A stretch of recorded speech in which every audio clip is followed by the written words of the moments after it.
What is going on, race fans? Welcome to another Thursday night. As we are starting to run out of Thursday nights here with the boys at the Fired Up Esports League, as their season is winding down. As tonight we officially start the Martin Sports Sticker Cabana Championship Chase, and we are doing it at none other than the very twisty, very windy, and quite frankly, the only road course in the schedule this season, but a very fun and fast one, being none other than the Daytona Road Course. Should be a very fun track. 14 turns, which is 10 more turns than these drivers are usually are used to taking themselves. With running that bus stop just before the start finish line, should be a fun one. But we are running the Nature Med Twist and Burn 30 at Daytona. Again, shout out to Nature Med, the title sponsor for tonight's event and one of the title sponsors for the Fired Up Esports League. So should be a good one tonight. I can already see the chat channels are firing up. We'd like to say hello to everybody out there. Thank you, Jay. No, we are not racing tonight. We are calling the action. Nerds for life all the way, absolutely. And our fellow nerd KB is out there wanting to know what is going on. You're seeing it, buddy. Should be a fun one, as you can tell, under the lights, nonetheless. As always, tonight with me, calling every twist and turn, and it's a damn good thing because there's a lot of twists and turns in this track, is none other than the legend, the myth, the man, Mr. J Stan, Jeremy Stanley. How are you doing, buddy? I'm good. It's about damn time we get some road courses in here. I'm excited for this one. I love this track. I ran a race last night in some Mazda series. I love this place with the chicane on the front stretch or without. It does not matter. This track is amazing. And it's underneath the lights in the truck series. We haven't seen this at all, I don't think, anywhere. So a very unique setup and a great way to start off the postseason.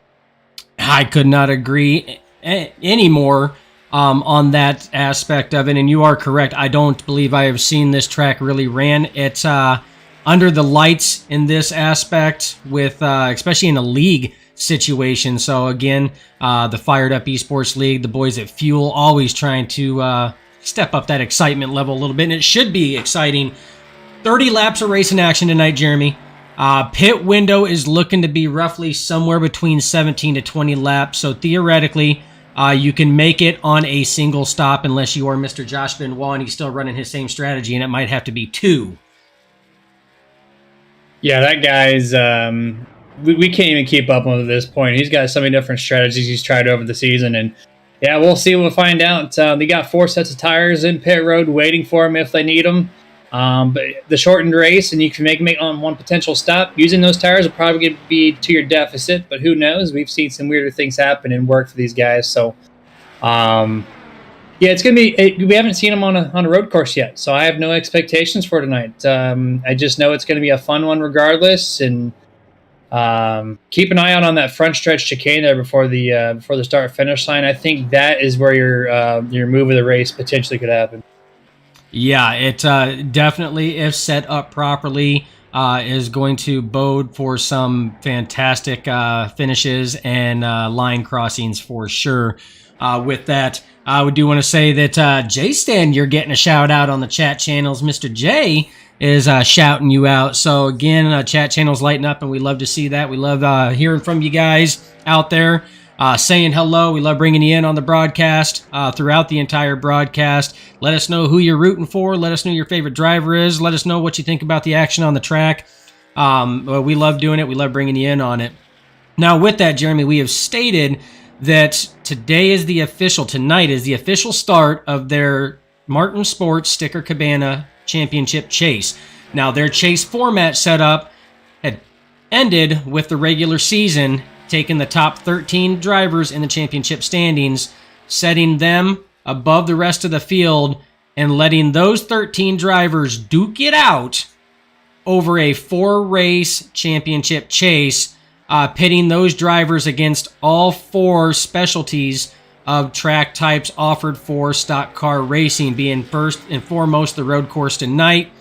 We will be seeing a speedway in there. We will be seeing a short track in there, and we will be seeing a plate track in there as well. So by the time that they are crowning their first official Fired Up Esports League Sticker Cabana Truck Series champion, that driver will have shown and proved themselves on all 4 disciplines in stock car racing. Yeah, there's no other way to make that the postseason. To me, like, it's to be a champion, you got to be good and very consistent, at least at every place you go to. And what better way to showcase all versions of racetracks that the NASCAR circuit goes to? Starting off with the road course, like, this is going to be a huge one for some people to take an early advantage. Maybe they're not so good at some other tracks and they're really good at road courses. Like, this is your time to get as many points as possible to maximize that scenario. I'm excited as they're getting ready to go on the track here for gridding. Yeah, and before we go through our lineup, I do want to make mention as well that, again, we will be having a special guest speaker tonight, none other than a man that a lot of you have seen around the racing league, either out on the track or if you had the pleasure to talk to him behind the scenes, one Mr. John Day. Due to personal reasons, unfortunately, it has sidelined him for a good portion of this season, but I tell you what, that man is still very, very into fuel and very intricate behind the scenes of fuel. And he's also a spokesperson for one of the sponsors, being Nature Med. So we are bringing him in partway through this race, right around halfway point. And we're going to talk with him and kind of get to know John Day a little bit more, kind of talk about Nature Med and give him a little time again. So look forward to that partway through. But with that, Jeremy, we have come to that point, to the end of the pre-race show presented by Martin Sports here at Nerditudes and Nerd TV. So we're going to get these ugly mugs off the screen and we're going to get down trackside to where all those drivers are waiting, because that's what you fans out there are wanting. And again, chat channels are open. Fired up, ladies and gentlemen, fired up, because that's what we love to see. So momentarily sit tight. J-Stan will be taking you through our starting grid. Absolutely. So they are on the track waiting for the pace car to head out. They're starting on the back stretch. That's only a half lap here. Cody Porter taking your top spot here. Alongside him will be Clayton White in second place. You got Josh Benoit starting in third on that inside row. Jeremy Coors in fourth. Fifth place, Brooks Dirting. Sixth place, Anthony Crownover. Seventh place, Connor Hazel. In eighth place, to round out the people that had making time, Jeff Converse in eighth. And then lined up by iRacing afterwards, Greg Holt in ninth. Holmesy 10th. Scott Martin 11th. Tim Henderson 12th. Richard Malagani in 13th. And in last place, starting at 14th, is Andy Briganti. Yeah, and again, we want to let everybody know out there that the championship drivers, the ones that are going for these, you can see right now on the hood, or rather on the windshield there of that 06 of Clayton White, and you'll see those on a number of different trucks. Those are the championship banners. Those drivers are your championship chase drivers for the final 4 races of this season. Some of those 13 drivers are Joe Causey, Josh Benoit, Anthony Crownover. We talked about Clayton White, Rich Malagani, Jeff Converse, Greg Holt, Jeremy Coors, Cody Porter, Ron Holmes, Brooks Dirting, Connor Hazel, and Scott Martin. That will take us to our green flag. Clean start so far. The 04 of Cody Porter hops out to a 2-truck length lead going off into the first corner. So far, Jeremy, looks like everybody through the first corner. 06 of Clayton White takes it a little wide. 97 of Coors is around, though, and that's going to stack them up back there. 97 of Jeremy Coors around, does not hit anybody. It looks like they keep going as they're all single filed at this point. Yeah, it looked like Clayton White was going to maybe overshoot the entrance turn number 1, which would have hurt that start of this race, but he was able to keep it on the surface. Looks like he remains in third place. Everybody single file. Yeah, so again, that was one thing that we were talking about, was all the twists and turns. And that first turn, especially coming off of that long straightaway after that final bus stop before the start-finish line, can get very tricky and very hairy, especially on cold tires, which makes it even worse when you're starting that race and there is no heat or pressure built up in these tires. Yeah, Connor Hazel actually in that last right-hander before you enter back onto the main racing surface. For the oval section. He definitely experienced that firsthand. He spun it out at a really low speed just because there's no grip in these tires just yet. He lost a few spots, but he's back around. No damage, nothing like that. He's keep on trucking, as they would say. But Cody Porter with an excellent start. He's about 10 to 12 truck lengths in front of second place of Josh Benoit. He's showing some early strength, Dustin. Yeah, early strength indeed, as we are on board with Cody Porter right now. Looking off that deck lid, you can see the distance right now that he has stretched on the 46 of Josh Benoit. As you see Benoit just now coming off turn 4, coming to that bus stop. So again, excellent start there already for this, but it looks like a lot of them have really stretched it out a little bit, and it looks like they're just starting to get comfortable, Jeremy, is what it is. As Porter's out front, Benoit is clean, nobody behind him. The big battle right now is for third between Dirting and White, as they're duking it out going into one. Bus stop has already proven some danger zones here. Looks like Jeremy Coors got really rear-ended by Connor Hazel. He really overshot the corner. Greg Holt saw that. He dodged to the left, made a miss out of it. Sent Coors around, and also Connor Hazel as he went deep into the inside. And then also we saw another truck. It looks like it was Rich Malagani. He overshot the bus stop. He had to make a complete stop before entering back onto the racing surface. A couple trucks hurt early on as far as the performance goes. Yeah, and as you were talking about that, we're on board right now with Jeremy Coors, who has been on a hot streak in the regular season to really solidify his position in the championship chase. You can already see his back spoiler right now is dented from that contact that you had mentioned, Jeremy. So again, already starting to get some damage there, as these drivers are already starting to have some struggle points with this track. And so far, it seems like it has been turn 1 and the bus stop more than anything else. The rest of the track, they seem like they are getting through without any issues. Yeah, bus stop on the lap 1 is always kind of sketchy, but there's no full course caution. So if you make a mistake, you got a lot of work to get back to where you were. And so we've seen that with a couple trucks now early on in the very first lap. And hopefully they can keep it clean the rest of the way. Looks like we got a good battle here for second place, or third place rather. Keep my eye on Brooks Dirting. He started 5th. He's up to 3rd, it looks like. He's got a pretty fast truck. I know he's far behind Cody Porter at this point, but if he can get some clean air and get it around Josh Benoit kind of quickly, he might be an early contender for Cody so far. Very well could be. Now, for everybody out there, we want to let you know this is not a typical track. Obviously, yes, I know, Dustin.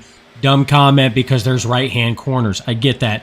What I'm getting at is, ladies and gentlemen, they're only on lap 3 of 30 right now as we are going into this. It takes them, when they are hot lapping this, a minute and 54 to a minute and 55 seconds. So we'll say minute 54 to a minute 56 comfortably when they're hot lapping it.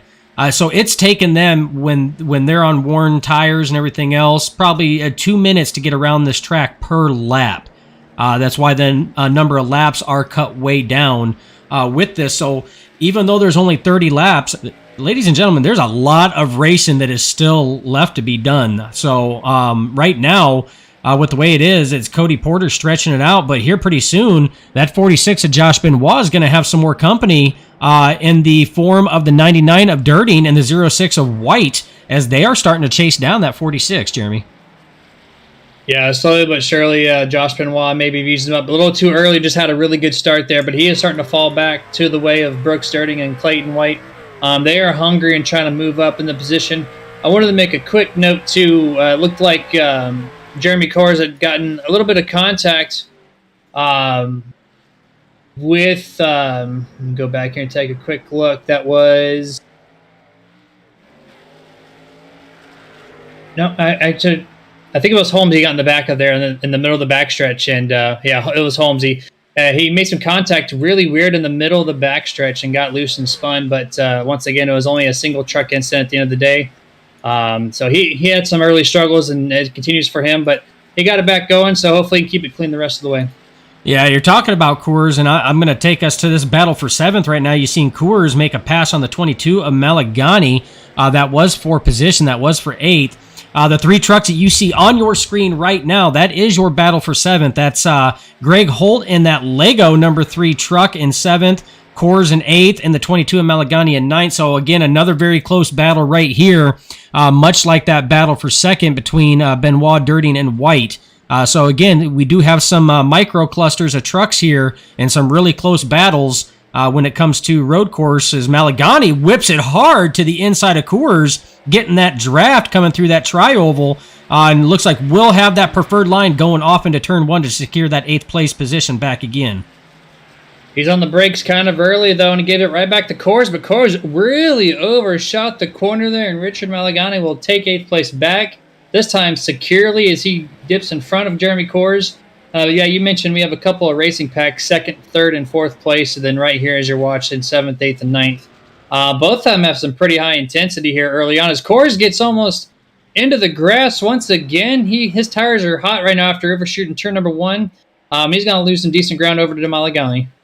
Yeah, now this is, as we see another truck back there, is that Tim Henderson. Tim Henderson off the track, going through that corner as well. Now this is unlike, previous races that we've seen from Coors. We haven't seen him struggle as much as what he's been struggling tonight. But Jeremy, coming from one racer to another, road racing, when you and I first got together and started hanging out and racing over 20 years ago, road racing was not my cup of tea, and I completely was dog trash at road courses. And not saying I'm much better, but I have increased it. But again, road racing, wicked loose is a 0-0 of Henderson, and he does loop it coming out of that corner there. Again, no full course cautions here, but he will get that going, but going to lose a lot of time. But as I was saying, road courses are definitely a driver's track. You have got to really enjoy them, really love running them, to really maximize and get the most out of your potential at those tracks. Yeah, you're not wrong there for sure. Tim Henderson, that corner that he was exiting there and getting onto the turn 1 of the oval section. 0-6 around to Clayton White is that battle with Dirting. Sorry to interrupt you there. I just seen the 0-6 of Clayton White go around coming through that turn, that first corner there with the battle between Benoit and Dirting. So again, lost a lot of time and space and track position on that one. Yeah, they definitely hurt him quite a bit there. Gave Benoit a little bit more of a comfort zone there. As now he only has to worry about Brooks Dirting, but Brooks kind of like he stalled out a little bit. He was making that run with Clayton to Josh Benoit, but that's kind of stalled things out a little bit. Josh Benoit can cool off his brakes, his tires, whatever he's got to do. But that dropped Clayton White back quite a bit, like almost I think 3 seconds if I'm looking at the scoreboard right. So he's got some work to do to get back to where he was battling for that 2nd place. Yeah, now you talked about cooling the brakes off as we had some excellent shots from the camera angles there, going through some of those real tight left and right handers. We definitely had you seen those rotors lighten up like cherries. This here is probably one of the toughest tracks on the circuit that these drivers have had, with the exception of Martinsville, when it comes to wear and tear on their brakes, Jeremy. Yeah, there's a couple corners like the last one in the braking section, or the bus stop rather, and in the bus stop even on the backstretch too, for that matter. We're up to like 170, 175 miles an hour, and then you got to bring it down close to about 80 miles an hour. That's a heavy toll on your brakes, and you got to do that several times a lap, so that can wear out a bunch of components on your truck as the race continues. Yeah, now back up front, we are taking a look at behind Cody Porter right now, and you see he's got clear track behind him. That has been Benoit just now coming through turn 1. So you see the distance that Cody Porter has put on. Now, Jeremy, I'm going to go back to some post-race interviews we've had in some of the previous races, and I do believe, correct me if I'm wrong, didn't one Mr. Cody Porter say that Daytona Road Course was not one of his good tracks? I think you're correct on that one. I'm not 100%, but I'm pretty damn positive it was Cody Porter, and I think he fooled us all. So he's got an excellent lead here. He's actually grown it even more since last lap over Josh Benoit, currently in 2nd place. I think he's about 7 seconds ahead of him. So he's got everyone fooled. At least he got us fooled for sure. Yeah, it's that guy put in a lot of practice time, which is very true. I mean, when championships are on the line, sometimes you got to sacrifice and put in that extra time right up against that wall going down that backstretch there just before that bus stop there on the backstretch. So again, it's again, a lot of racing going on, but the drivers now have to battle the track more than what they've typically had to battle the track in any previous race. Again, with the exception of Martinsville. Martinsville was probably the toughest one, but everybody here at Nerd TV, and I'm sure at Fuel, doesn't want to mention Martinsville. That's like Voldemort, the race that shall not be named type deal. But it's a very challenging track nonetheless, Jeremy.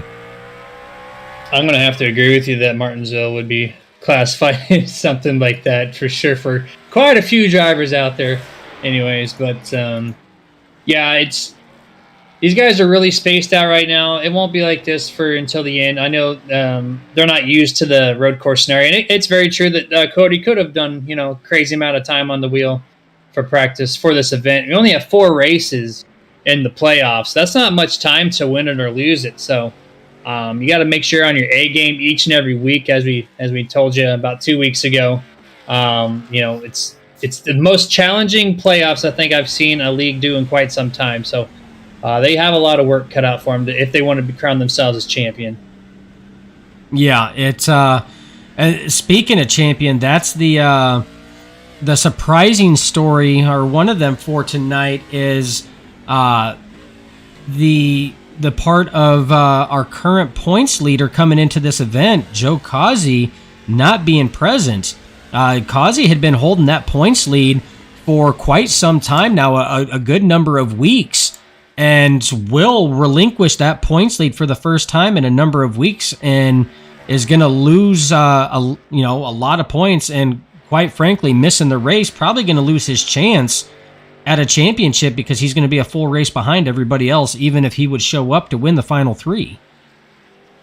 Yeah, right now he's only got a 10-point lead coming into this event. Josh Benoit, who's in second place, also second in points. So he is going to take that points lead as of tonight once this race is all settled in. Third place in points, Anthony Crownover. He's not really having a strong night here. He's currently sitting in 5th. Not terrible, but I know he's going to lose some points to Benoit if he doesn't. As we go to Anthony Crownover, he cuts the bus stop, overshot the entrance there in the backstretch, and I think he has a decent yield time. If not, I think he might have to stop. I'm not too sure. But going back to the point standings there, Benoit's going to have a nice little comfortable lead. It is unfortunate that Causey's not be able to make it. This is his 3rd week in a row. He has not been able to make it.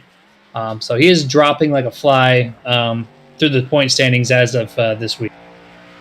Yeah, and so for those of you out there that are watching that may not catch a lot of plate races, or not plate races, but road races, when Jeremy or I refer to something in the lines of yield time, like when the camera happened to be on Crownover, and he ended up cutting that bus stop.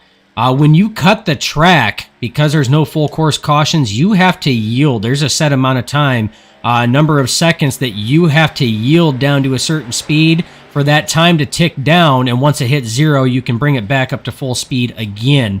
That is crucial, and it is killer on a road course, because time is so important on there. And when you lose that much time, it is so difficult to try to make it back up.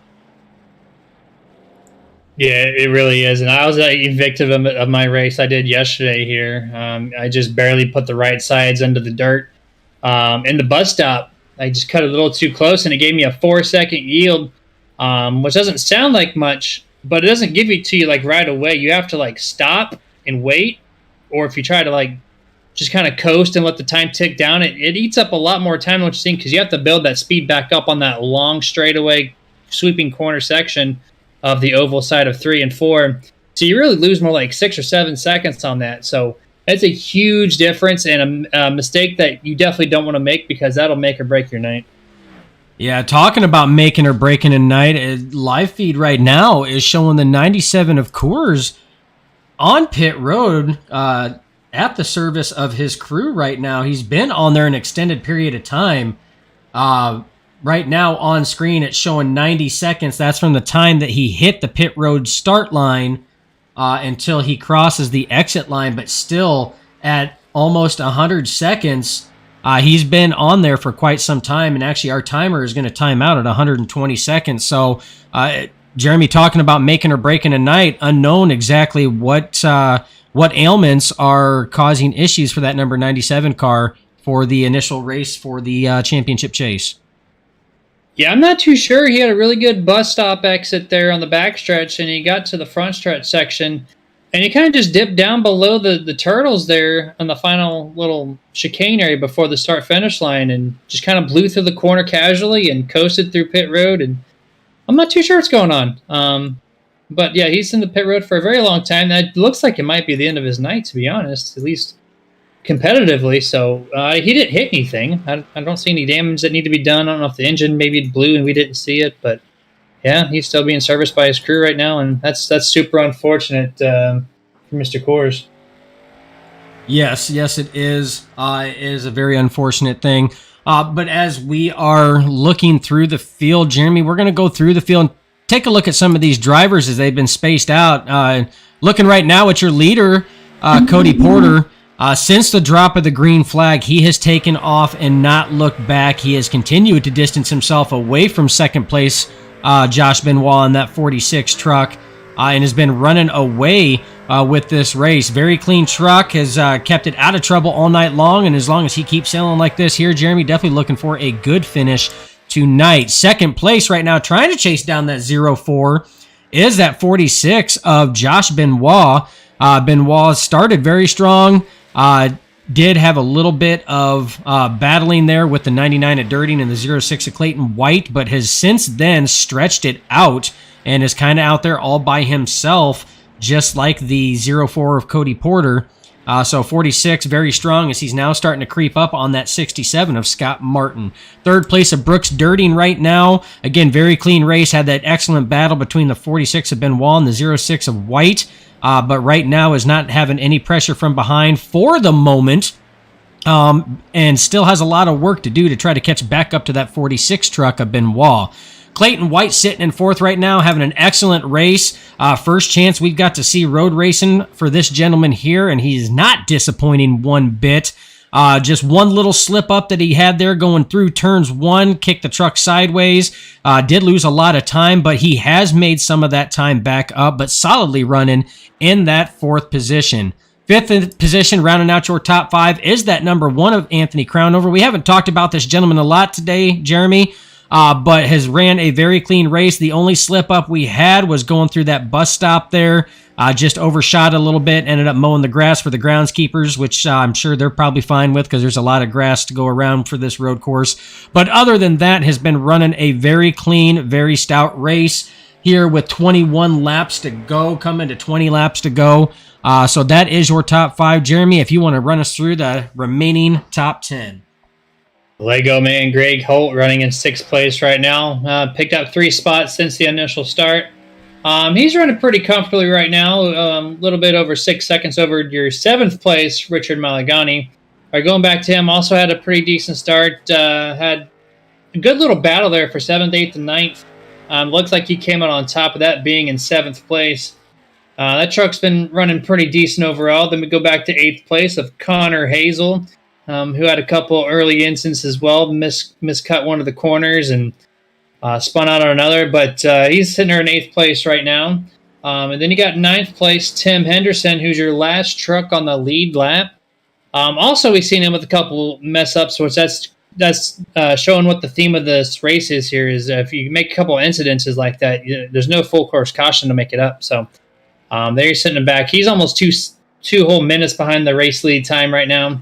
Then we go back to your first truck, 1 lap down, who's doing a nice little slide job through the grass, makes a stop, lets everyone by. That was Scott Martin there entering turn number 2. It's kind of a little overshot there, no problem, keeps it going. And then you go back to 11th place of Holmesy, currently the last truck 1 lap down, just running comfortably by himself, just taking it easier on the track. Not one of his typical tracks he likes to run, but he's not doing too shabby at it himself. And then, of course, we've seen Jeremy Coors in pit road, and the other 2 drivers, Jeff Converse, Andy Briganti, both have parked it. At least Jeff Converse looks like he's parked it, and he's all but done. And that's going to round out tonight's field of your 14 trucks. Yeah, so again, this track has already claimed a couple victims. Not sure if Jeremy Coors will be able to rejoin the racing action on track. His truck currently is still sitting on pit road. The other two drivers' trucks have been retired and pushed back to the garage at this point in time. But again, not the typical track these drivers are used to, Jeremy. But these drivers are coming out here and they're still putting on a damn good show, and they're still running very clean and very fast on top of that. But you know what? With that, is these drivers are still coming down. You're seeing the leader, Cody Porter, right now chasing down that 00. Tim Henderson going off into turn one. This is a perfect opportunity right now, Jeremy, to bring in our special guest. I want to talk to one Mr. John Day. Haven't had the chance to really talk with the gentleman here lately, but would definitely love to chat with him and everything else, and kind of get a little insights on what he's doing behind the scene, and what his position is as a spokesperson for NatureMed. Yeah, that sounds like a good idea. Let's see if he's currently available here for us. Not sure if I got him live at the moment anyways. You got him on another channel over there? No. Is he in Discord by chance? Not with us, but no. I do not see him currently. All right, might be a little too early. I do believe we said 7 o'clock our time as far as Central. Might be a little too early. Just keep an eye out there. I'm sure that man will hop in. But with that, back to the race in action as we are talking. Like I said, it's definitely going to be a longer race. We still got 19 laps to go. No full course cautions here, so that's what stretches it out. But again, there's still a lot to go on. We still have a green flag pit stop that these drivers have to go by and complete, so should be an interesting one. But with that, Jeremy, we are going to take a short commercial break, give a shout out to our sponsors, our partners, and our supporters out there, and we will be back and rejoin you here in just a few short minutes.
And welcome back. After again, want to say thank you to our sponsors and supporters. Go 00. Tim Henderson is around. Is off the racing surface though, but again, does look like he was trying to enter for his green flag pit stop while under caution. Again, we want to thank our sponsors, supporters, and partners out there, being Martin Sports, Sticker Cabana, Nature Med, and Butt Kicker. We want to thank all of them for their assistance and their support of the league. It does allow us to continue our uninterrupted coverage. So you did see some of the drivers come in. So our running order has been jumbled up, Jeremy, as Benoit took his green flag pit stop, knocked him out of second place. That puts that 99 truck right there, Brooks Dirting, in second place, and moves Anthony Crownover up to third place. So the highest that Crownover has been tonight, as well as Dirting. Yeah, it looks like Benoit's one of those people, as we mention each and every week. He likes to take that unique or different approach to a strategy. And he's the early pitter this evening, and he took 4 fresh tires too. So I was just talking to you in that commercial break about how when you only have a one-stop race, who takes 2 tires, who takes 4, who takes just gas. It's always a question in my head, anyways. And Benoit decided to take all 4, so we'll see if Cody decides to take 2 or 4 himself. But that could make or break someone's night, if you run on old tires. I don't know what this tire wear looks like. I personally never drove a truck at Daytona Road Course, so I have no idea what those tires are looking like. I just know those brakes are all just on fire, basically, and we see Brooks starting to get a little loose there on the last right-hander before going onto the oval section. We'll see when Cody Porter dips, and we'll see what kind of tire strategy he has in mind. Yeah, it's going to be interesting. Again, either way you look at it, Jeremy, we were talking about this. It is gearing to be just a single stop night tonight with 30, a 30-lap event. But we are just getting ready to come up to our halfway point, Jeremy. We've only completed 15 laps at this point. That's how long these road courses are. And ladies and gentlemen, you got to keep in mind that these guys are going. It's not just left-hand turns and full throttle just because it's Daytona. Nah, baby. We got left-handers and right-handers. We've got gas and full brake. These drivers are working their butts off at this road course, and we're only halfway through this event right now. It's one of the beauties of a road course, too. We know Cody Porter's got that 23-second lead at this point. So you would think he's sitting nice and pretty, but in reality is, you have to still be on your toes on these road courses because we've seen how easy it is to spin these things out. You make a couple mistakes, then there he just got loose a little bit there on exit of turn number 3 or 2 rather. You have to still play that mental game. You can't get relaxed, or else you'll start missing marks. You might overshoot a corner. You might spin out. So it's not just a cakewalk for him at this point. So you still have to play that game, and he gained 2 seconds that last lap over Brooks Dirting. So he's still playing it well. He's got another half a race to go. But he is in a good spot. He doesn't have to overpressure the corner, which is a good thing to do. But he still has the mental awareness just to keep in check. Yeah, and the mental awareness is what is key. I mean, obviously you've got to have the skill and the talent and the setup to run well, but having that mental awareness and having that sturdiness to where you don't have to worry about it breaking down, because these tracks are grueling.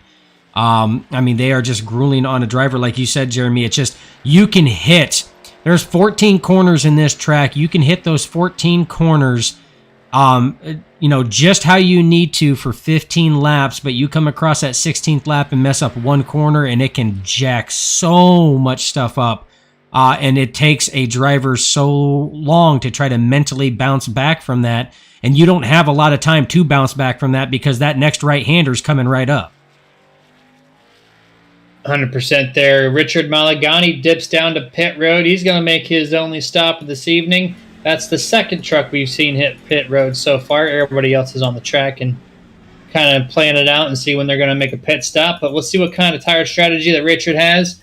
He gets his feel here and jacking up the right side. So at least we're doing 2 tires. That's bare minimum, because with the amount of fuel that goes in, you don't lose time doing 2. He's going to take all 4, though. Jack down now, and he's going to be good to go out of his pit stall.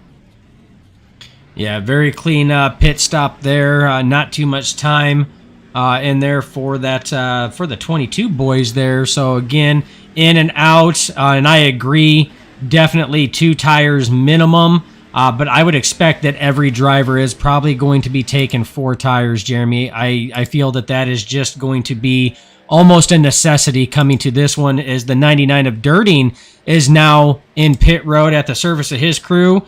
Right side service is done. Left side is up. Jack down. 99 of Brooks Dirting away. Very clean stop for that 99 crew. Yeah, that was an excellent pit stop. That was much faster than even Richard's time there in the pit stall. So good work by his crew for sure. He makes a nice clean exit there. That little exit of pit road is really tricky. It's one of the very unique tracks, or very unique pit exits that you see anywhere on any type of course. It waves around, has some sharp corners. It's just really weird and tight.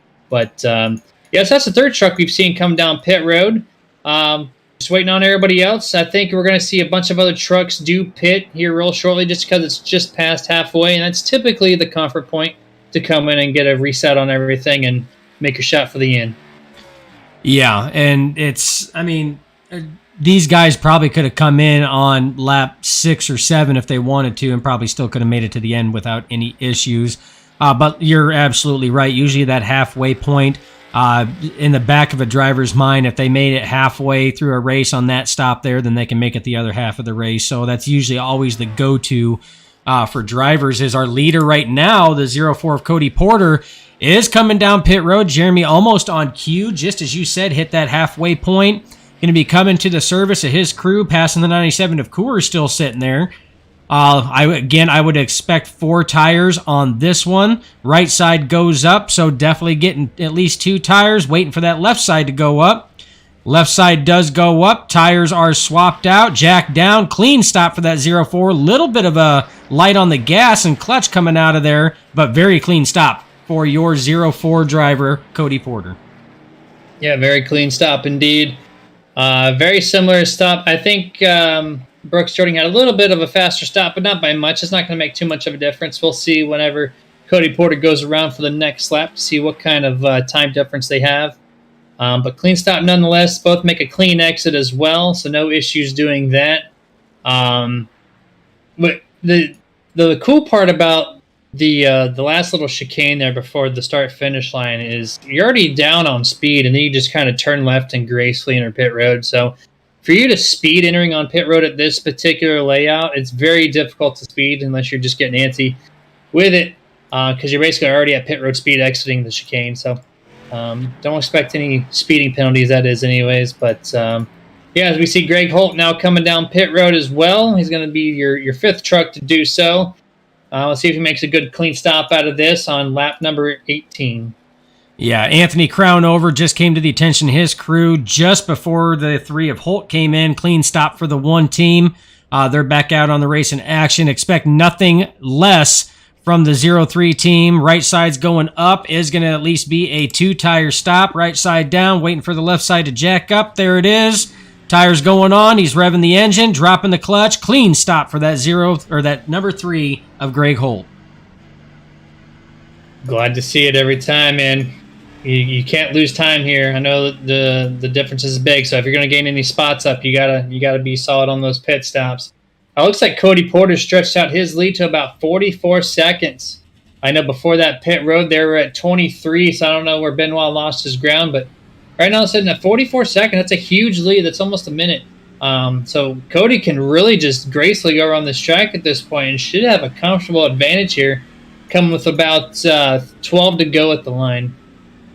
Yeah, there's 67 of Scott Martin come to the service of his crew. Clean, fast stop in.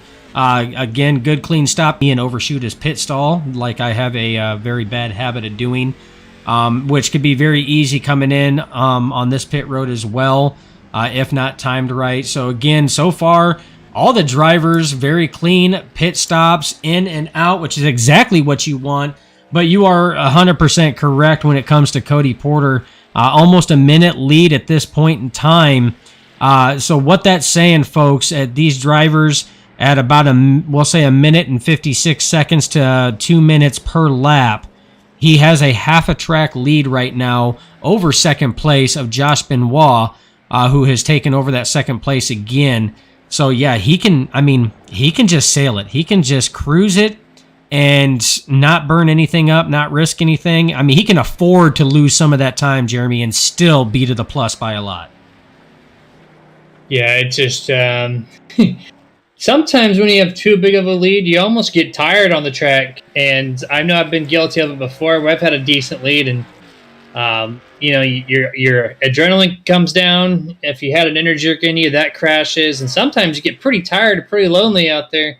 So that's, like I said earlier, that mental awareness, that's where it kicks in. But Cody Porter is not one of those guys that I don't see ever doing that. He's got this race made. He's got to keep it clean. I don't think there's going to be any issue doing so. Going around the rest of the track, the only real battle I see potentially right now is going to be for second place. There's only a 5-second difference between Josh Benoit and Brooks Dirting. Other than that, these guys are pretty well spaced out. Yeah, as we are on board right now with the 46 of Benoit. Now that truck right there that you see coming up, that is Brooks Dirting as they make their way through the final bus stop before the start-finish line. Dirting looked like made up a lot of ground through that bus stop, coming off of 4 and through that bus stop. So we could be seeing a side-by-side battle here as soon as this lap. Look at the, overshoots that corner, comes in hot, way hot, does the 99. Excellent job correcting it, though, bringing it back on the track. But how much damage did he do to his tires, Jeremy? He came in flying hot. He got to the end of that straightaway, and the brake rotors are still glowing red. So that just tells you how much brake he had in that thing. But he was 5 seconds back when I last mentioned it. Now he's only 2 seconds back, so he's coming in hot and heavy and quickly running down the 46 of Josh Benoit. Yeah, he is trying to come in very hard. Now let's remember, Benoit was the first of your lead lap cars to take his green flag pit stop. Dirting was later on in the cycle, so Dirting definitely has the fresher tires on this, which is why you see him. Looks like the 67 of Scott Martin loops it coming off of that last corner before going into the turn 3. Unfortunate break for the 67 of Scott Martin on that one as he does get it going back again, but he looped it and smoked them bad boys. So let's hope he didn't do that much damage to those tires. But going back to the 99 of Dirting, he is really chasing him down. He's driving it real hard. But Jeremy, you know as well as I do that catching the driver in front of you is only half the battle. The other half is actually passing the driver. Yeah, it all depends on what point of the track that you catch them to, because some of these, like if you get a really good run off that backstretch bus stop area, you can have enough draft to get around, at least make an attempt at a pass before you get to the really challenging last little turn 13 and 14 chicane here, what you see him take right now. And Brooks Dirting is just under a second away from doing so, behind the 46 and that Toyota of Josh Benoit in the Ham Motorsports truck. But yeah, you see Brooks here trying to make actually a good, clean entrance into turn 1. Last lap, he blew that as we saw. He makes up for it that time and gets a really good, solid run there. Keeps it about a second behind Benoit. Yeah, he's driving real deep again. He is using all that equipment, Dustin. That truck, I don't think that truck's liking life right now. Yeah, and we have been watching. We're actually on the roof cam right now of the 99 of Brooks Dirting. Now, here's the thing. It looks like Brooks gets into the corners much better than the 46 of Benoit, but Benoit's outspeed out of those corners and his draw speed is what's keeping him out front right now. So it's like a 50-50. It's like hot and cold battling each other right now, where the 99 has a better corner entry into these, but the 46 has a better corner exit. Yeah, and it's some of these corners like this one right here, where you're now on a long part of the track here without a sharp corner in front of you. If you don't get a good launch off the corners, you lose a lot of time. And we see, even though they're not racing each other just yet, they're still losing a second to 2 over Cody Porter each and every lap. That's because I think Brooks is hurting that exit speed so much that he's losing a lot of time on the straightaways. That's right there. he just really messed up the bus stop, and that's going to cost him probably 2 seconds on the racetrack to the race leader, Cody Porter, just because he has to wait this whole entire little 3 and 4 sweeping corner to regain that speed up. And so those little mistakes like that really can cost someone in the long haul. Yeah, and at the rate that it is right now, I mean, that is not something that you are really, you're not wanting that to happen right now, because, yeah, I mean, there's a very close, tough battle going on right now between Benoit and Durden, but these drivers here are also battling, trying not to lose time to the race leader. So you look at that closing speed coming into those corners is just, I mean, it's astronomical from that 99 at Durden is just crazy. But I'm wondering, Jeremy, that as hard as he's coming into those corners, it almost appears like it is hindering him more on his corner exit speed than anything.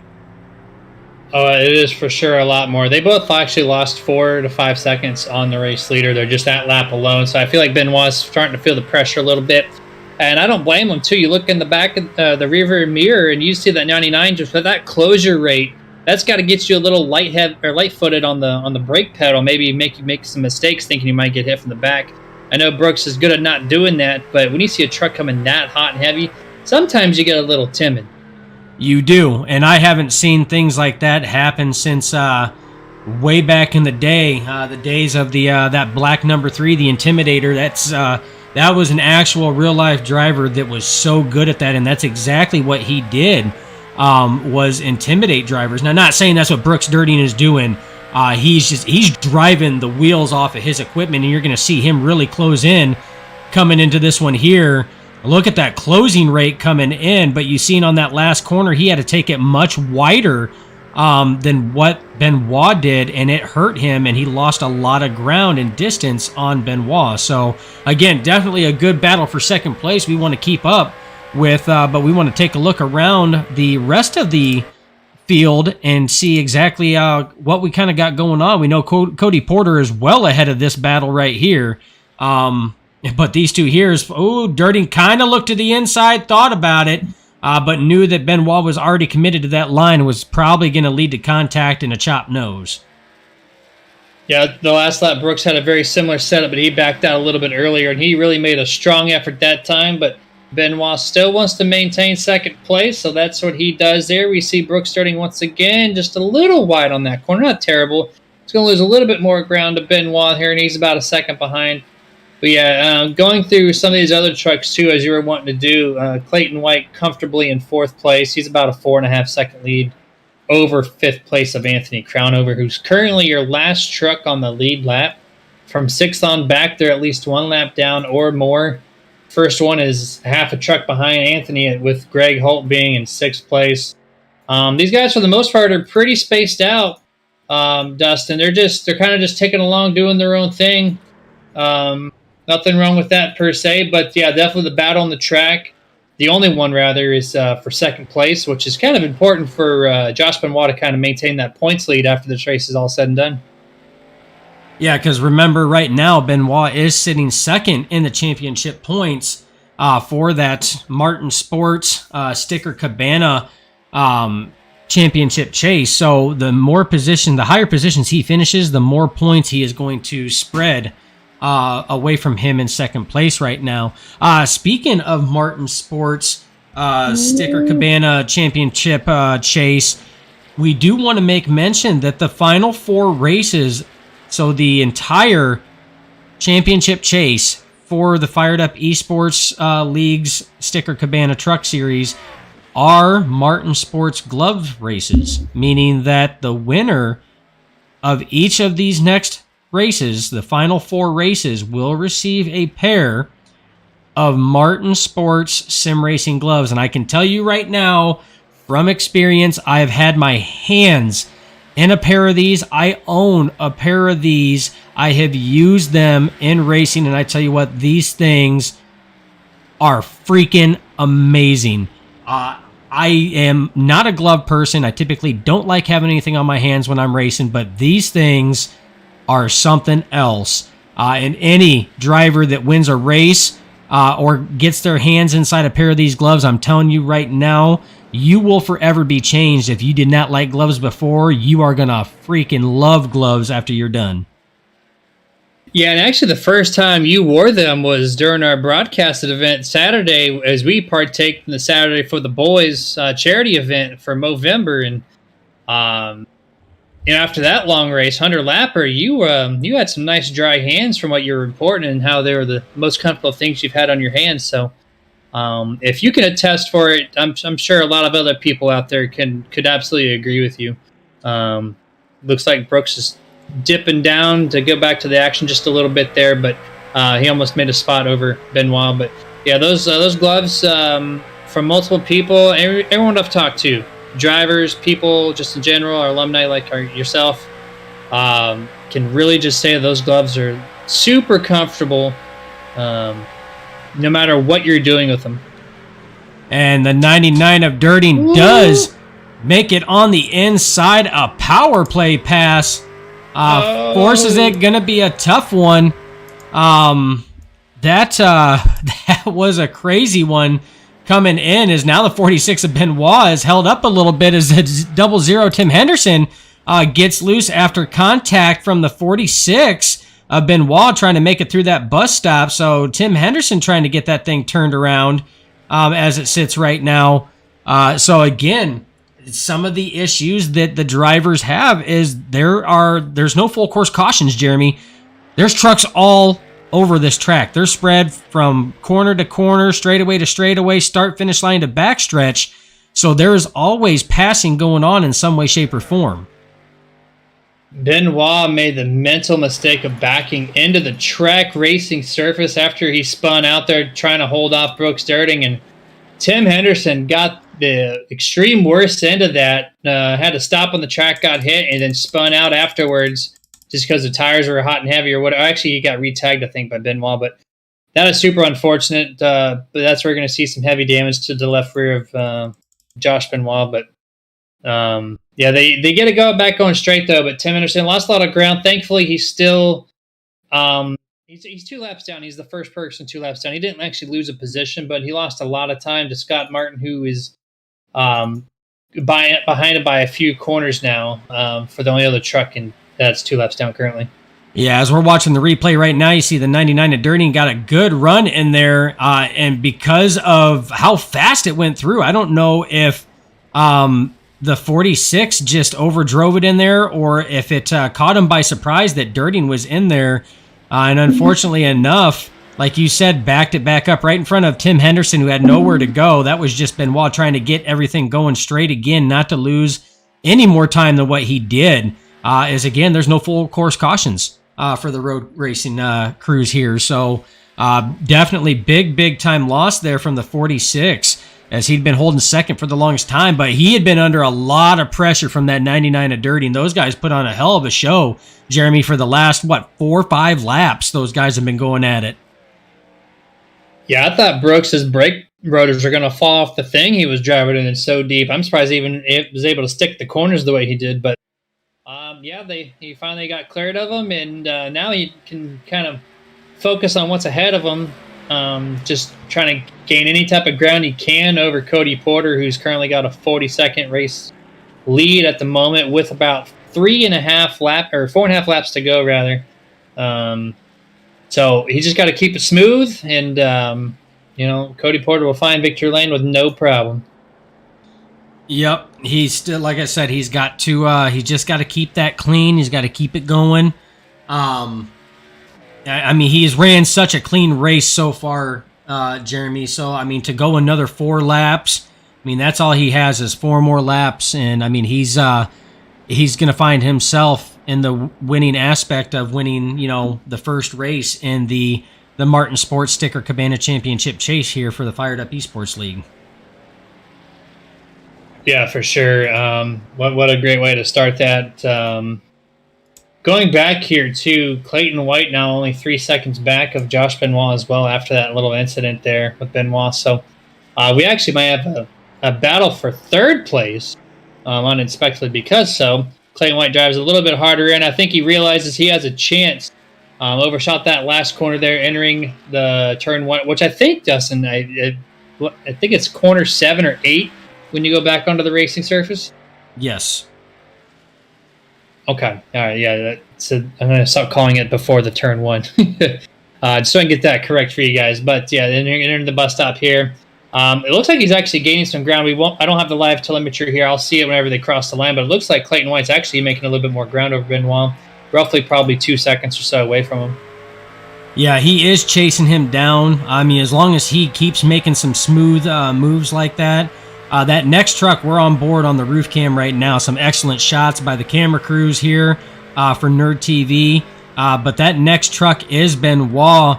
You see Benoit taking it slow through that final bus stop before the start-finish line. Very clean move through there for Clayton White. He definitely moves through there. He is closing up on Benoit, but he's going to have to start making some moves, Jeremy, because, I mean, we're at that 4 lap to go mark right now, so he's going to have to start making some moves if he's going to want to try to find himself in podium. And in the same sense, Benoit is definitely going to have to stay on his game after that hard race. You know, how much is left in his equipment, because him and Dirting raced so hard, and Benoit was one of the first drivers to come down pit road. So, I mean, he's got to stay on his A game, or he could be at a threat of losing the final podium spot for tonight's event. Yeah, and with how the playoffs set up, you definitely don't want to lose that podium spot, because consistency is key, and finishing in the top 3 is definitely going to help your chances, and that's all he has to do is just fight for 3rd place, and he's got 3.5 laps to do so. So I'm sure if Clayton can get to him, it's going to be a pretty excellent battle. We see Clayton just really digging hard here this lap. He knows he's got something. He's actually gained more ground getting back through turn number 8. It looks like he's gained another half a second or so, so we actually might have a really nice battle to watch here as the laps get down to the last 2 or 3 or so.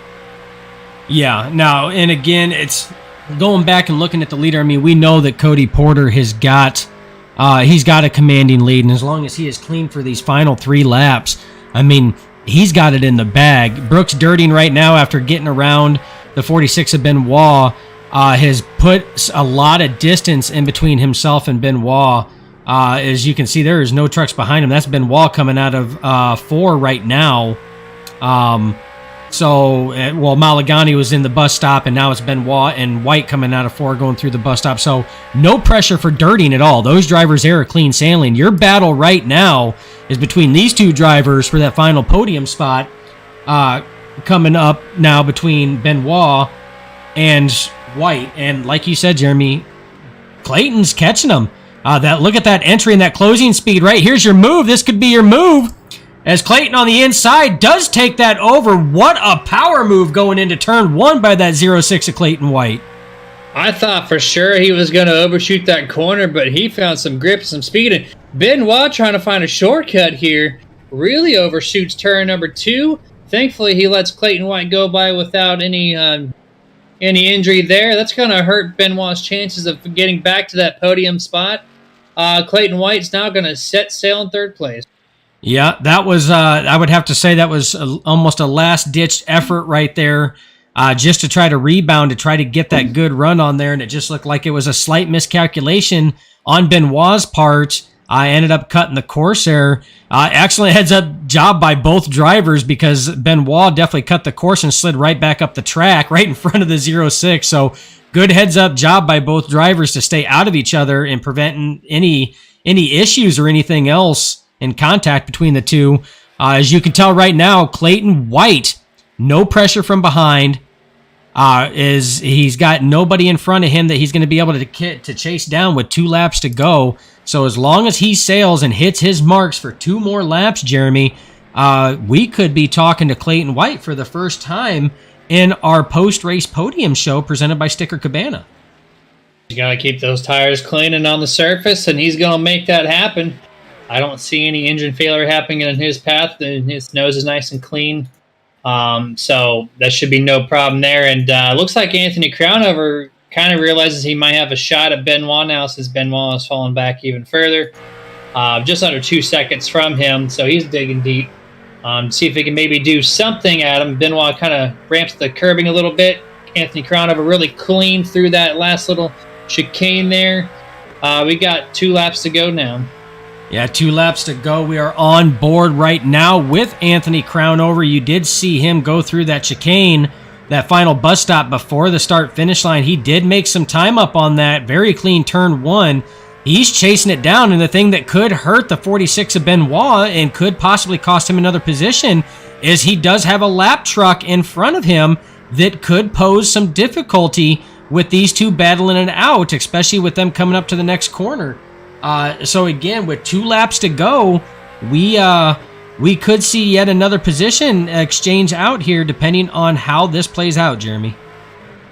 Yeah, Benoit needs to secure this top 4 now, it looks like. But Anthony Crownover putting on some speed here in the last lap or two to try to get 4th place from Benoit. They got 1 truck right in the middle of him. Richard Malagani lets Benoit go with no problem.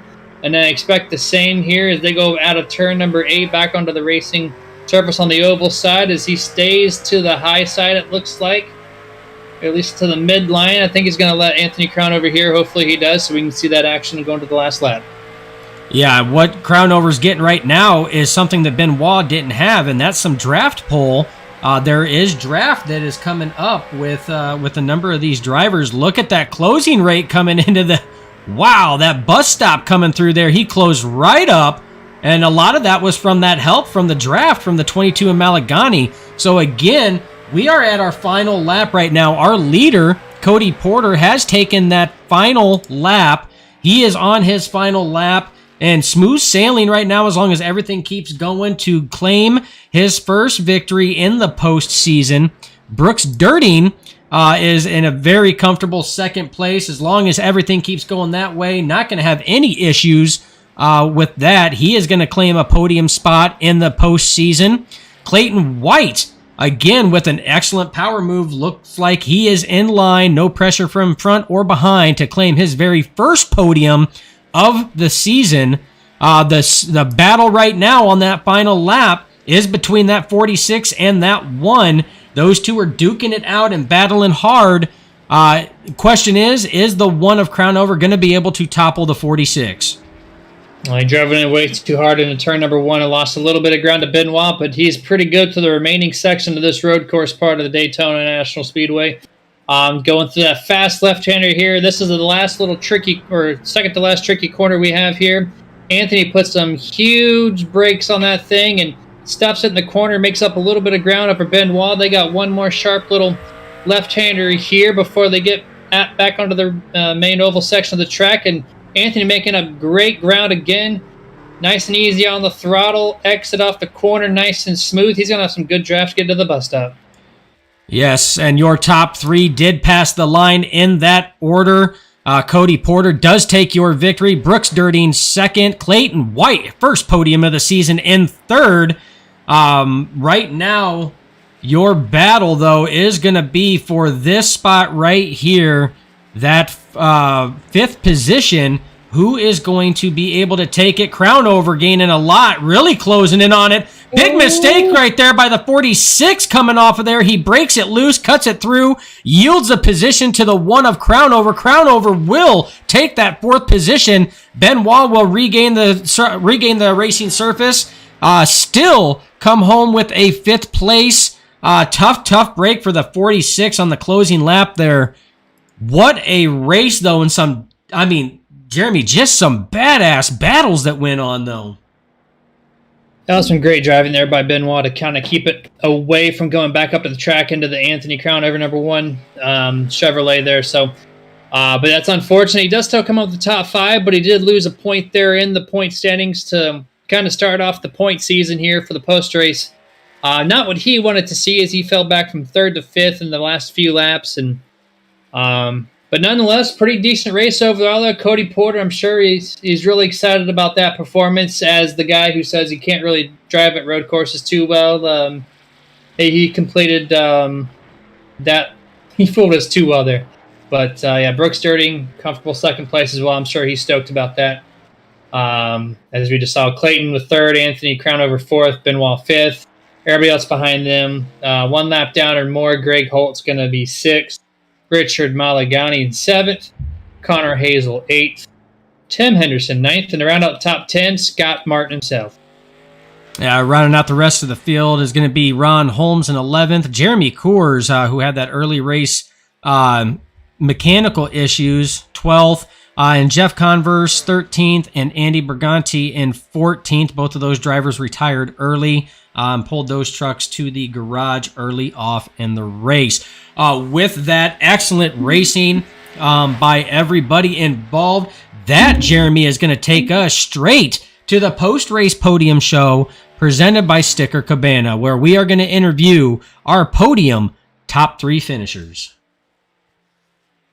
Cody Porter burning them down. Super excited about this win at Daytona, but yes, nonetheless, we got to get our podium finishers in here. First one, I do believe, is going to be Clayton White. See if we got a copy of Clayton White. Clayton, got a copy, man.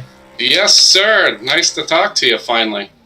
Yeah, welcome to the post-race podium, post-race interview here, presented by Mountain Sports, man. Excellent drive out there.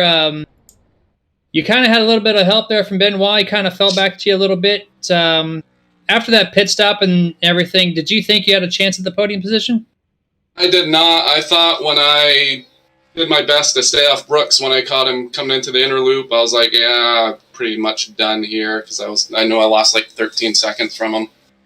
So I was like, I was going to settle for a top 5, but then things just kind of played out, and Josh ended up burning the stuff up and ended up getting a little too free, and I was just able to inch up lap by lap and get to him. But there was definitely no catching Cody. He definitely put on a world-class show. Yeah, I got a question for him when we talked to him, just because he said he wasn't a good road course driver. Yeah, neither am I, and I was not expecting the podium at this track. I mean, I didn't see this coming at all. Yeah, for sure. But nonetheless, you made it happen. I mean, you were gifted a couple things here and there, but I want to ask you about just the race in general. I have not personally been on this track with the trucks, especially at nighttime even. So how was it out there in general? Like, how did the trucks feel out there on the road course? A lot of weight you're throwing around and trying to control, to be honest with you. I mean, it's a lot to it. I mean, Josh and I and the whole ham team, we put in countless hours just working back and forth, trying to find something where we can get comfortable with the steering and the braking and just the power to be able to put the power down and not spin out coming back up onto the track, onto the speedway or the super speedway from the inner loop. And it was just, I mean, it just took us a long time. I think we finally hit on something over the weekend, and then we just kind of just tuned from there, and then we just put laps in and just to get comfortable with it. But yeah, it's a lot of weight you're throwing around. I mean, I spent some time in the Miatas just trying to get used to some road course racing, and man, they helped me a lot, but it also is night and day between the trucks and the Miatas. Yeah, and I could understand that, but I tell you what, first and foremost, long time coming, man. Damn good to have you up here in the post-race podium show presented by Sticker Cabana. Thank you, sir. Yeah, no, thank you, man. You put on a hell of a show. That's going to lead me into my first question, man. Run me through and tell me your mindset, that power move that you did that ultimately got you that pass over Benoit for that third position. Going off into turn 1, man, you full sailed that thing in there and stuck it. Tell me how you set that up and what was going through your mind when you were doing that. Worked on that inner loop probably the most, and that's where I was losing a lot of my time, was coming off the super speedway and then back into the inner loop. And I knew if I could just work on that to pick up time there, it would help carry it through the inner loop. So I really focused on how to drive that corner and be able to hold that inside line and to get my shift points in the right place along with the braking. And then I saw Josh. I knew he struggled there, so that's kind of where I was just hoping to be close enough to get underneath him, and it just happened to work out. Oh, that is an understatement, my friend. It definitely worked out. I tell you what, I mean, you performed that pass flawlessly. It was clean. It was crazy. I know I got a little hairy coming around that second turn in that inner loop. Yeah. Luckily, the triple monitor saved me there, because I just saw his nose, and then I heard him. He came on across the radio and said, I'm sorry. And I just checked up and just held my truck straight to let him go by. Yeah, and like I said, it was good heads up driving by both of you guys. I mean, he slowed it down and everything else. He gave a heads up, good heads up by you, because that could have been way worse than what it was. But I mean, either way, I mean, you did a fantastic job to finish third on that. So my question is, we got 3 races left. Probably the most difficult track out of the post-race season, or the postseason for Fired Up Esports League has been completed and is officially in the books as of tonight. So what can we expect out of that 0-6 team in the final 3 races, being a short track, a plate track, and a speedway? Worked a lot on our super speedway, so I think we should be good as long as luck is on our side to make it through the wrecks there. I think we have a fast trucks. All the ham team will have a fast truck, I believe, for there. Iowa, I love Iowa. That's going to be a fun little short track to play around on. Josh and I usually hit that pretty good, and we got a couple new team members that like to short track stuff, so they're going to help us out a ton getting these things dialed in. And then Indy's just long. That you just got to stay out of trouble and keep the tires underneath you and just hope for the best there and just stay up there. I mean, if I can keep running top 3s, I'll be top 3, top 5s. I'll be happy with the finish for the year. And I would as well. I tell you what, I mean, you're sitting good coming into this, sitting 4th in points once the postseason started. Tonight's 3rd place finish on the podium definitely going to help and solidify your position, if not move you further forward. We'll see how the points play out, but again, keep racing the way that you're racing. Definitely expect some good things out of that 0-6 camp for the final 3 races of the season. But this is your moment, buddy. I know you have been waiting all season long, and again, you kept us in suspense and waited to the postseason before you got a chance to do this. I know there's some people out there you want to shout out to, and there's some sponsors, partners, and promoters out there that you want to give thanks to. The floor is yours, buddy. Thank you, sir. First off, I'd like to thank Sticker Cabana for coming on board, sponsoring this whole series. Martin Sports backing it up with a secondary sponsor. I was 2 spots short of a new set of gloves, but congratulations to Cody on that. And we really appreciate the products that Martin puts out, or Scott Martin puts out.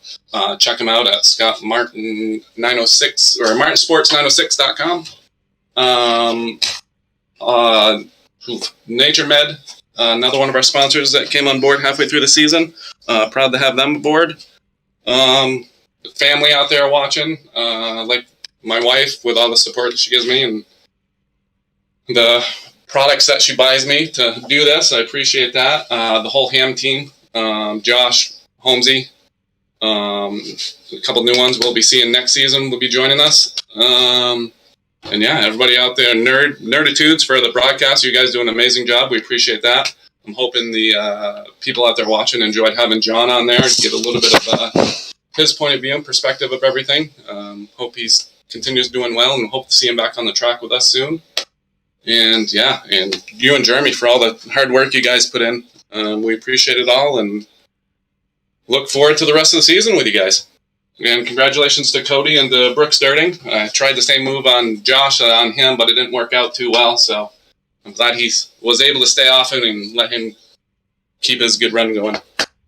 Absolutely, and we thank you for all the kind words as well. Unfortunately, we were looking for John Day. We were not able to find him, but we did say that we wanted to have him in here for an interview. We still got 3 weeks to do it, buddy. So one of these weeks, we will get him in here and we will talk with the man, because he's definitely a damn nice guy and definitely a down-to-earth gentleman. So yeah, absolutely. We will get him in here, but again, congratulations on your podium, buddy. It is well-deserved, well overdue, and hopefully not the last time this season or next that we get the chance to talk with you up here in the post-race podium show. Yeah, hopefully not. And thank you to all the other racers out there that show up with us every week. Hopefully we can grow it up and be a little bit bigger for next season.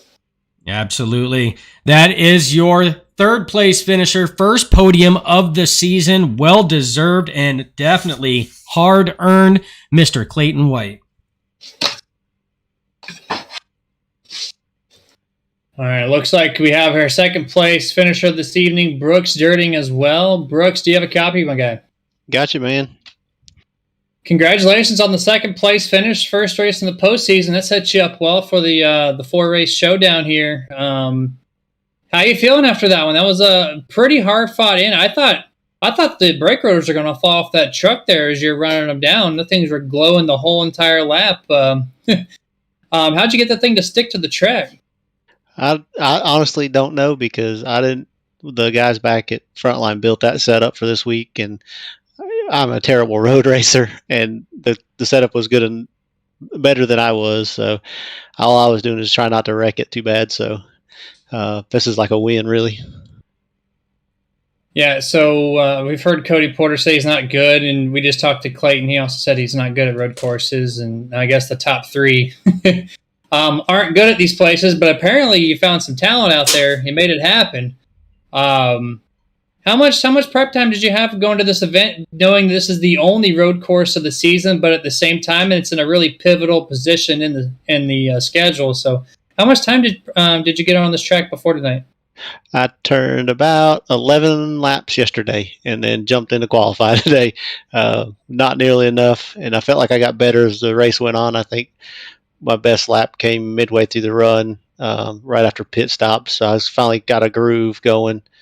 I just couldn't match lap for lap what Cody was doing. He was a little faster and more consistent than I was. Yeah, it's I don't think there was anybody that was going to catch Cody. I mean, after the drop of the green flag, I mean, I think we definitely need to put his truck in post-race inspection because I think he's got some NOS under there or something because he was gone.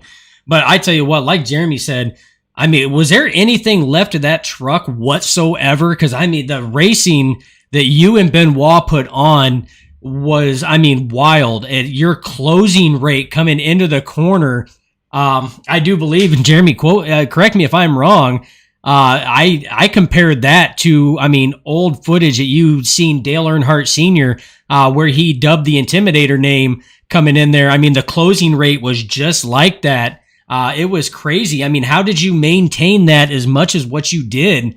And both of you guys raced so damn clean. Yeah, I was like when I think Josh got a little free and turned himself sideways in the bus stop, and I really thought I got him, but he said I didn't. But I was real concerned about that because I kept on closing in really big on the braking zones, and he'd pull me a little bit off. But I was just trying to figure out a way to stay with him on one of the exits because I knew if I could get next to him, I felt like I was getting in the corners a lot better than he was. But I'll hand it off to my Sprint pedals by Husenfeld, and those things are freaking awesome. If you're going to buy a set of pedals, it's some of the best pedals I've ever put on my feet. So. Absolutely. And you are 100% correct. That's something that Jeremy and I were commenting on. You definitely had him beat coming into the corners. Your corner entry was a lot better than his. He had you beat coming off the corners, and that I made the comparison. It's like hot and cold water. One's better going in, the other's better coming out, and that's what made that racing so crazy and so close. So I'll be again. A heads up. I mean, just hats off to you guys because I mean that was some of the best racing that we've seen. We've seen a couple good battles like that throughout the race. But with that, I'm going to start calling shenanigans on some of you drivers. Okay, you're the second driver now that said, "Oh, I am not good at road courses." Yet we're talking to you in the post race podium show, and we still yet got to talk to the other one that said that he just sucked at road courses and he's a liar. Yeah. Basically. So I'm calling shenanigans on you drivers. So next time you guys tell me you're not good at a track, I'm going to look at you going, okay, right. But I tell you what, now that the bad track for you guys is out, what can we expect from that 99 team in the next 3 races being a plate track, a short track, and a speedway? Oh, I'm super excited. The plate track's kind of luck of the draw, really. If somebody touches and you're just gone for the long ride. But if I can come out of there and the non-restricted plate races, I feel like I'll be decent there. So if I can just get a little bit of luck at the restricted plate race, we'll be, I think, good to go. Absolutely. And I tell you what, we're going to be there every step of the way calling the shots. So we definitely look forward to seeing what that 99 crew can pull off. I know that you were down in the standings there a little further. So I want to say you were down right around, it was like 7th, 8th, somewhere right around there. I think it was 11th. 11th, yep, 11th. You're right. You just ahead of Connor Hazel and Scott Martin. So I know you were a little further down there, but I mean, 4 races, as long as you keep going, you know as well as I do, you can definitely make some ground up because, I mean, you made the championship chase and you ended up missing the first couple races in the season. So you know as well as I do, you can make it up. But again, it's hell of a job, man. Just it was a blast to watch you guys out there racing, you and Benoit in that show. But this is your moment, man. This is your time. You had definitely earned that spot on the podium tonight. So is there anybody you'd like to shout out to, anybody you'd like to give thanks to? Yeah, big thanks to you guys and Fuel for putting this on, and big thanks and shout out to Frontline for the setup this week, and everybody that always helps me, and the family for letting me do this on the evenings. So I appreciate everything y'all do.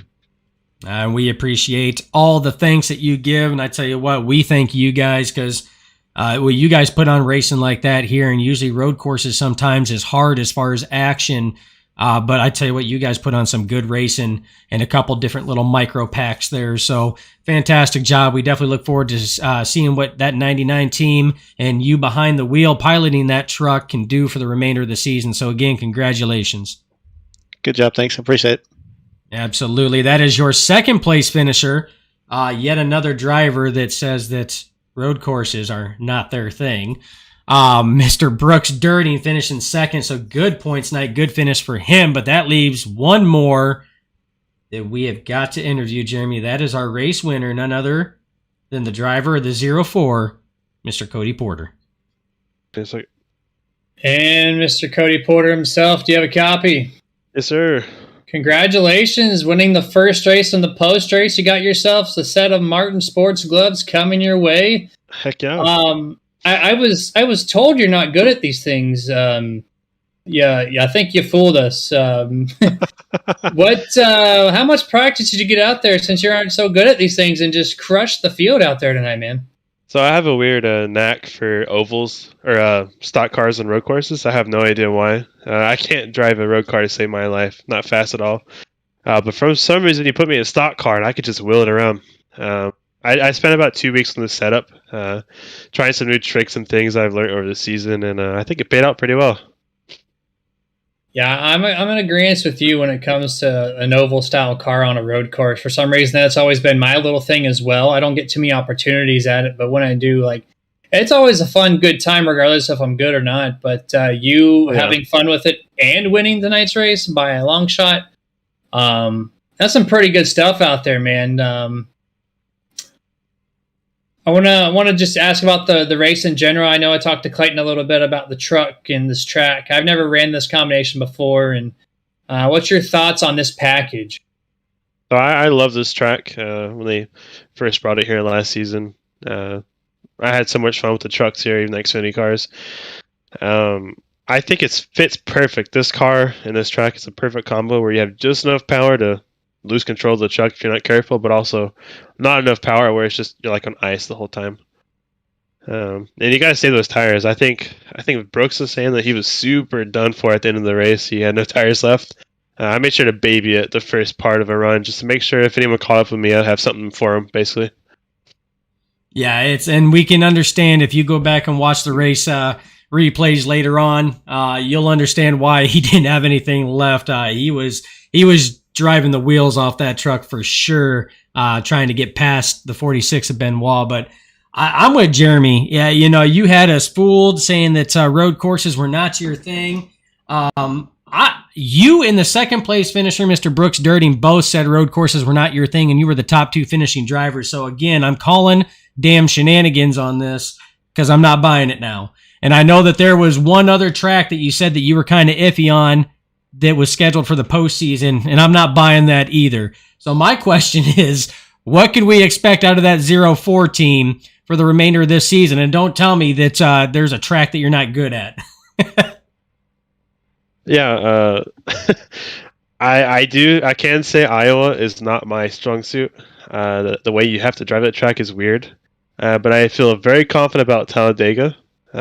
Me and our team, we work pretty good there together. And then Indianapolis, I feel pretty good with that too. But I will admit, Iowa, I'm a little worried for. I'm going to have to spend a lot of time on that track.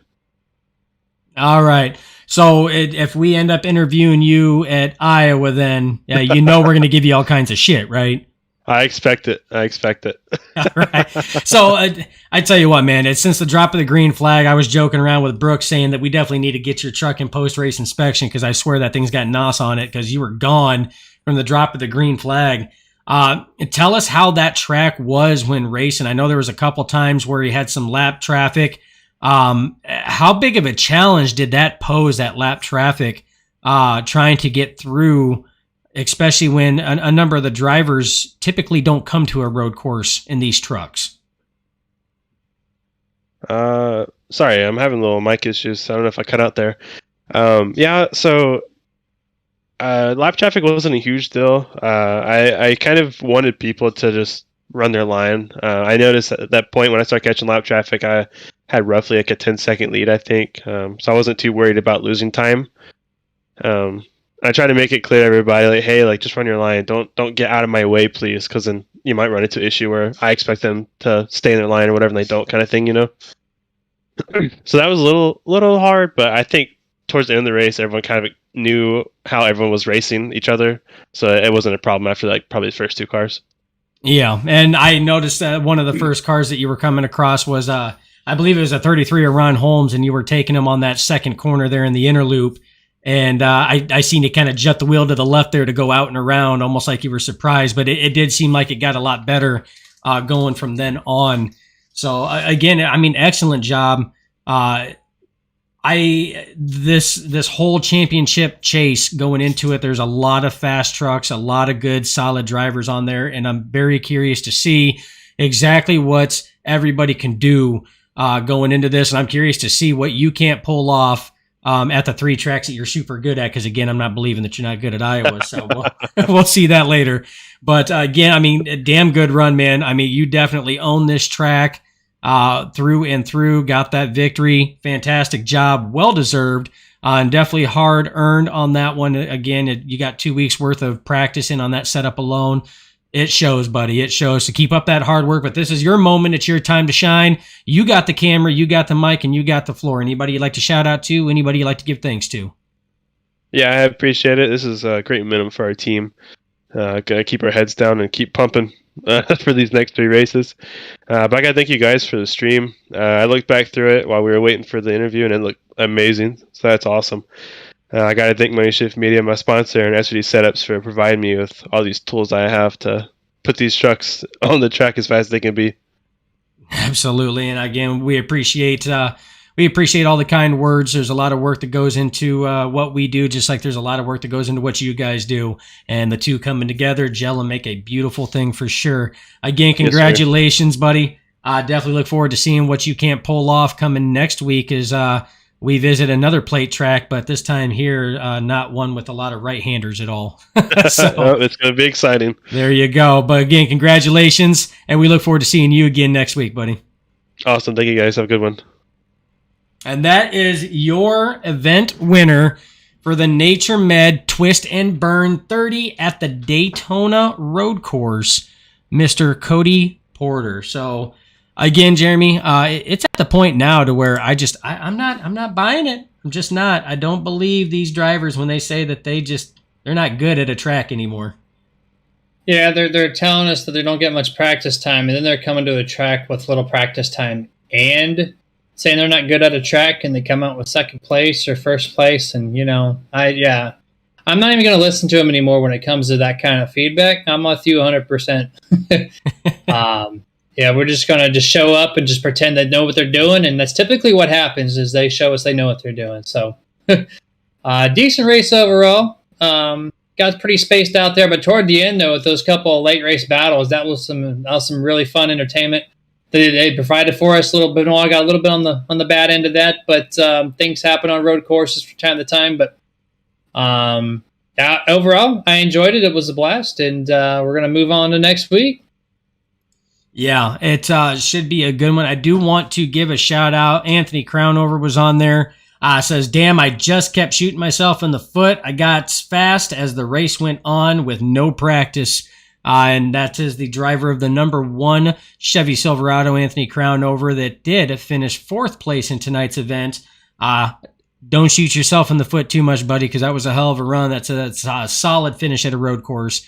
So again, excellent job. And Cody's fan base is out there. Ambient Elm 8212 does shout out, says, let's go, Cody. So again, the fan base out there for that 04 is out there and strong. But yeah, it's, I mean, all in all, it was an excellent track, Jeremy. And now we are going from a restrictor plate size track that is at a road course configuration, and we're going to the opposite side of that now, which is a restrictor plate track that's a restrictor plate track configuration. And you know as well as I do, we've been in some of these races, and most recently, that Saturday with the Boys charity event for Movember.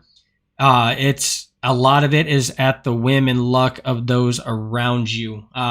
You were able to pull off that victory there. I got tagged in the quarter panel running second with 6 to go. So anything can happen when we hit Dega, baby.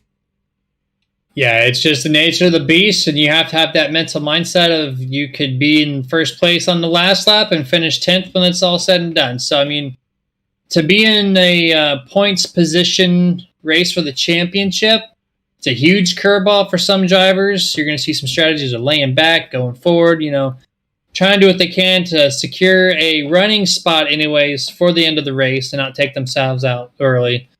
So, it's super speedway racing, always expect high drama, high close action-packed racing, and being for points, we're going to see a lot of it for sure. Absolutely. And with that, again, we do want to we pay homage to the drivers out there for putting on such a fantastic show. I mean, without them doing what they do out there, it would be boring up here in the booth, Jeremy, because nobody would want to listen to our voices for 30 laps of an empty track with nothing going on. So again, hats off to those guys because they put on an excellent show each and every week. But we also want to thank the sponsors, supporters, and partners of the Fired Up Esports League. First, starting off with Martin Sports. Again, remember, the last 4 races, so all 4 postseason races for that championship chase are glove races, meaning that the winner will be getting their hands into a sweet, sweet pair of Martin Sports sim racing gloves. But again, Martin Sports, they do more than just gloves. You can see right there, sporting that Martin Sports hat, everything that I have gotten from them, being shirts, hoodies, gloves, hats, has been phenomenal. Excellent product. I mean, the quality is just comparable to nothing in my book, and the ownership there and the crew that they have working for them is just fantastic. Probably one of the best down to earth crews that you can have, and that's why they also package and sell their stuff as a small town business with a big time product, and they are not wrong. Check out what they have. That is martinsports906.com. Be sure you use promo code Fired Up when you get there. We also want to thank Sticker Cabana. Sticker Cabana is the official title sponsor for the Truck Series here at the Fired Up Esports League. Again, excellent product. They do amazing die-cut stickers. One of the first sponsors that has come on board for Fired Up Esports League, and they have stood behind Fuel every step of the way. Go check out their products because they have so many available products that there's not enough time in the world, and people definitely don't want to listen to me go on about all their products because it would get very drawn out. But go on to Facebook, take a look at their products and what they have to offer. Fantastic products all the way around. That is Sticker Cabana. Also want to thank Nature Med again, one of the leading dispensaries in the Tucson area. One of the newer sponsors that has come on board. Educate to Medicate is one of the biggest ones across the nation. We are affected in some way, shape, or form by somebody who has a physical debilitation, or the ones that you can't see, the mental debilitations. Again, a lot of those being your war veterans do suffer from a lot of the non-visual ones, the mental debilitations being anxiety, PTSD. Medicinal marijuana is one of the best ways and safest ways to try to treat that, to do it. So again, for those of you that suffer from any of that, whether it be in mental or physical debilitations of any kind, we fully support everything that you do to try to make your life easier. Nature Med definitely gives you an outlet to do that. We were going to talk to John Day today. He was unavailable during the race. He is a spokesperson for Nature Med, but we will get him in one of the upcoming races. We got 3 left this season. So again, Nature Med, that's one of the leading dispensaries in the Tucson area. And lastly, we want to give a shout out to Butt Kicker. Again, Butt Kicker, the official audio provider for Fired Up Esports League. Excellent product, D-Box, that definitely gives a level of realism to your sim racing rig or even your gaming rig for that matter. You can feel every bump, you can feel every rumble strip, you can feel every engine rev, every gear shift when you are racing with this thing. I personally use one on my rig, and it helps out especially at road courses with those rumble strips, tire slippage, and everything else. So again, be sure you take a look at what they have to offer. That's thebuttkicker.com/AFF equals 33. No, again, that is not a shout out to Holmesy, who did get his number back. I run. Be sure you use promo code Fired Up for 20% off. And again, we want to give a big shout out and thanks to Hideaway Motorsports. Fuel is powered by Hideaway Motorsports. So again, check them out at hideawaymotorsports.com. Jeremy, it's that time, buddy. I mean, they put on a hell of a show. They made our job easy. It's that time that we need to say goodbye. Yep, unfortunately, we got 3 more weeks with you guys before season number 2 is underway. Looking forward to it, man. It should be an awesome 3-race blast there. But yeah, unfortunately, we got to go. But next Thursday, expect our faces here, same time, same places that you're watching currently tonight. Don't miss us, man. It's going to be a wild 3 weeks. And that it is some good tracks. So on the schedule coming up in the next 3 weeks, as we talked about it, Talladega next week. Then we go from the big banks of Talladega, 2.66 mile, down to the 3/4 mile track at Iowa Speedway, and then from Iowa Speedway to the season finale at the Brickyard itself, Indianapolis Speedway, not the road course, the Speedway. So it should be a fun one. But with that, on behalf of myself and the legend, the myth, the man, Mr. J. Stan, Jeremy Stanley, we want to thank everybody out there that was along for the ride, everybody that follows us, everybody that comments, everybody that gives us feedback so we can make it better. Be sure you like, be sure you tweet, be sure you subscribe, spread the word. We love doing this for you guys. So again, on behalf of all of us here at Nerditudes and Nerd TV and the Fired Up Esports League, thank you again for joining us. So we look forward to seeing you at the next track.